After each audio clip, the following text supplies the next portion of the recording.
بسم الله الرحمن الرحيم. سلام الله عليكم ورحمة الله تعالى وبركاته. داوديال halkani waa warbaahinta halbeega wararka waxaad ku soo dhawaataan warka subax saaxiibayaal. qodobada aan idin hayna waxaa ka mid noqonaya xog cajiib ah maxay tahay sababta keentay inuu farmaajo ka baaqdo shirkii madasha ee Muqdisho lagu soo xiray wakiilada Jubbaland ee u jooga Somaliland oo lagu baaqay inay 24 saac gudahood uga baxaan deegaanada maamulka Somaliland. wakiiladaasi maxay yihiin yaa samaystay al-shabaab oo war ka soo saartay qaraxyadii danab iyo tirada askarta qaraxadaasi ay ku dileen dowladda Jabuuti oo si adag ugu hanjabtay Faysal Cali Waraabe. hal arrin darteed ayaan idin soo gudbin doonaa muxuu filla Soomaaliya uga dhigan yahay hanjabaadii madaxweynaha hore ee Soomaaliya Sheekh Shariif Sheekh Axmed hawada uu mariyay. qodobada ayaan idin soo gudbin doonaa saaxiibayaal. taariikhdu waxa ay ku beegan tahay 3 bisha 10aad 2019. u diyaar garooba saaxiibayaal daawashada qodobadii aad maqasheen oo faahfaahsan channelkan halbeega wararka saaxiibayaal. subscribe dhaha calaamada kambalka furta share like commentiga saaxiibayaal waa muhiim. aynu ku bilownay sababta keentay inuu madaxweyne farmaajo ka baaqdo shirkii madasha ee Muqdisho lagu soo xiray. madaxweynaha Jamhuuriyadda Federaalka Soomaaliya Maxamed Cabdullaahi Maxamed Farmaajo la filayay inuu soo xiro shirka madasha iskaashiga Soomaaliya oo ay goobjoog ka ahaayeen wakiilada beesha caalamka iyo wakiilo ka socday hay'adaha caalami ah in ka badan 50 dowladood ayaa waxaa dhacday in madaxweynuhu ka baaqdo. sida ay xogtan ay ku heshay shabakada warkan aynu ka soo xiganayno ayaa waxa ay sheegaysaa in madaxweynaha Jamhuuriyadda Federaalka Soomaaliya Maxamed Cabdullaahi Maxamed Farmaajo uu hal arrin darteed uga baaqday. sababta ayaa waxaa lagu sheegay in heshiisyo ama ballanka baxa maamul goboleed dalka darteed arrintaasi ay tahay. madaxweyne Farmaajo oo aanan doonaynin inuu la heshiiyo maamul goboleeda gaar ahaan madaxweynaha maamulka Jubbaland Axmed Maxamed Islaam iyo kan dowlad goboleedka Puntland Siciid Cabdilaahi Dani ayaa ka hor istaagtay inuu ka hor hadlo beesha caalamka. wakiiladii shirkaasi ku metelayay gebi ahaanba waxa uu joojiyay qorshihiisii ahaa inuu tago shirka. farmaajo ayaa sidoo kale la sheegay inuu garwaaqsaday inay jiraan wax guulo la taaban karo oo ay dowladiisu gaartay tan iyo shirkii sanadkii tagay. waxaana madaxweynuhu sheegay ama uu ka gaabsadayba inuu khudbad ka horjeediyo wakiilada beesha caalamka. dowladda federaalka Soomaaliya ayaa madaxweynaha waxa uu aaminsan yahay inay ku fashilantay tallaabooyin dhowr ah ee dowladiisu qaaday. maalmihii la soo dhaafay waxaa khilaaf xoogan kala dhaxeeyay dowladda uu hogaamiyo Maxamed Cabdullaahi Maxamed Farmaajo hogaamiyaha dowlad goboleedka Jubbaland Axmed Maxamed Islaam Axmed Madoobe. Siciid Cabdilaahi Dani ayaa waxa uu ku biiray maamul goboleedka khilaafka uu kala dhaxeeyo dowladda federaalka Soomaaliya. waxaana uu sheegay kadib hadal uu ka jeediyay magaalada Boosaaso in dowladda dhexe loo kala garqaadi doono iyo maamulka Puntland wakiilada beesha caalamka iyo dhammaanba shacabka Soomaaliyeedna ay goobjoog ka ahaan doonaan madasha ay ku wada hadli doonaan. telefishinada dunida ayuu dalbaday in laga sii tabiyo ama si toos ah looga sii daayo wadahadalada dowladda federaalka Soomaaliya iyo maamulka Puntland dhexmari doona. shirkii shalay lagu soo xiray magaalada Muqdisho qorshowna ahaa in madaxweynaha Jamhuuriyadda Federaalka Soomaaliya Maxamed Cabdullaahi Maxamed Farmaajo uu soo xiro ayaa waxaa shirkaasi ku metelayay madaxweynaha xukuumadda federaalka Soomaaliya Xasan Cali Khayre. waxaana uu soo xiray shirkaasi beesha caalamka ayaa bogaadiyay waxqabadka Xasan Cali Khayre. Puntland ayaa waxa ay horay u qaadacday shirkan ay ka maqan tahay maamulka Jubbaland. shuruuda ayuu ku xiray Siciid Cabdilaahi Dani kasoo qaybgalka shirkani waxaana shuruudaasi ay tahay in madaxweynaha maamulka Jubbaland Axmed Maxamed Islaam Axmed Madoobe shirkani laga soo qaybgeliyo. hase yeeshee dowladda federaalka Soomaaliya arrintaasi waa ay ku gacan sayrtay. maxay ka dhigan tahay khudbadii madaxweynaha hore ee Soomaaliya Sheekh Shariif Sheekh Axmed dhabar jabcankee ah ayay ku tahay villa Soomaaliya. shalay ayuu shir jiray magaalada Muqdisho ee caasimadda Soomaaliya ku qabtay madaxweynaha hore ee Soomaaliya Sheekh Shariif Sheekh Axmed.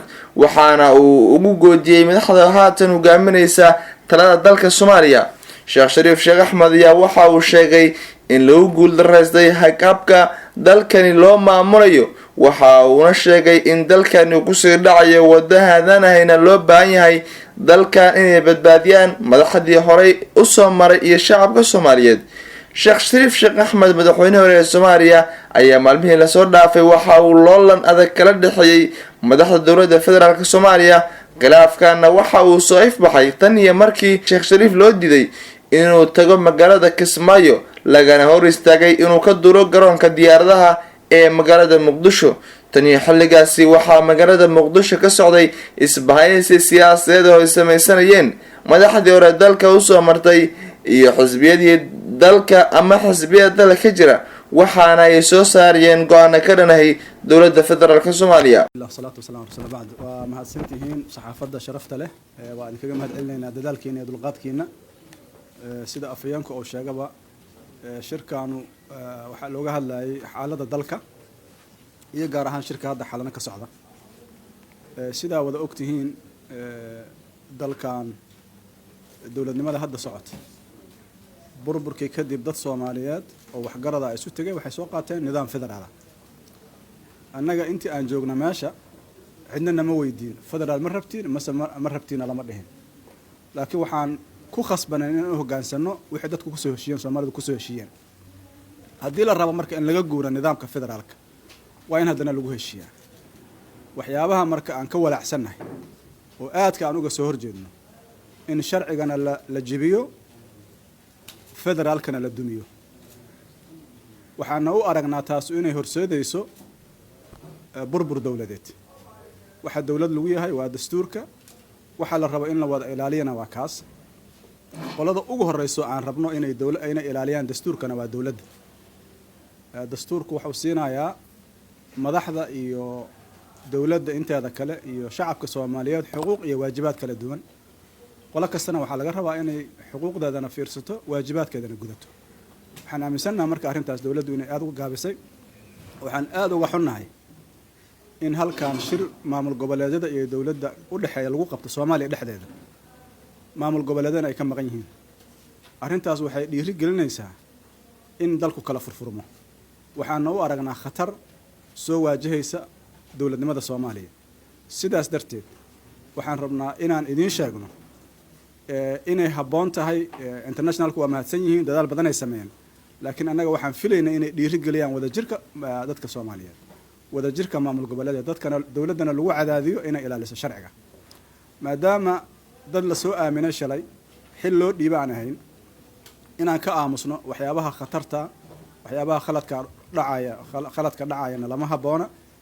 sidaas darteed waxaan go'aansanay inaan idiin sheegno inay tahay arrin aan fiicnayn in la qabto shir dowladda iyo u dhaxeeya internationalka ama partnerska waxa lagu magacaabo, haddana ay ka maqan yihiin maamul goboleedyo. taas waxaa sii dheer kalsooni darrada sii kordhaysa oo shacabka ku dhacaysa. waxaan ognahay waxa loo socdo waa doorashaduna waxay u baahan tahay jawi degan oo siyaasadeed. waxay u baahan tahay in la isla meel dhigo nidaamka doorashada soo socda. waxaan ognahay dowladdu inay kaligeed gacanta ku hayso nidaamka doorashada una dhigayso sida ay doonto. sidaas oo kale waxaan ognahay arrimaha amnigu inay faraha ka baxeen oo weerarada ka dhaca hadda meesha saldhigga oo dowladda magaalada Muqdisho inay ka badan yihiin kuwa hore, cabsidu inay sii kordhayso. sidaas oo kale dowladda waxaa loo abuuray inay u adeegto bulshada. waxyaabaha soo kordhay waxaa ka mid a in jidadku xiran yihiin, laba isu gudbi karta aysan jirin, qof walba la weydiinayo dowladda ma u shaqaysaa. marka su-aashu waxay tahay oo dalkan xaq uma laha miyaa inuu ku socdo ku safro magaalada dhexdeeda ama banaankeeda qof aan dowladda u shaqayn.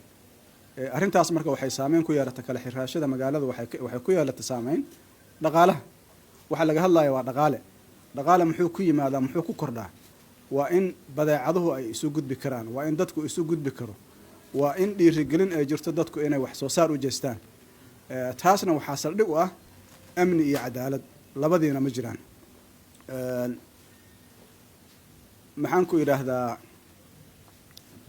mararka qaar marka laga hadlo wax lagu dhaliilayo dowladda, dad badan waxay u fasiraan si aan habbooneyn. in la dhaliilo dowladda وواحد حزابته لو سمي حزابته وحي وتاجيهين إن دليلان دولة warkii aad ka daawanayseen warbaahinta halbeega wararka saaxiibayaal waa naga inta yamaan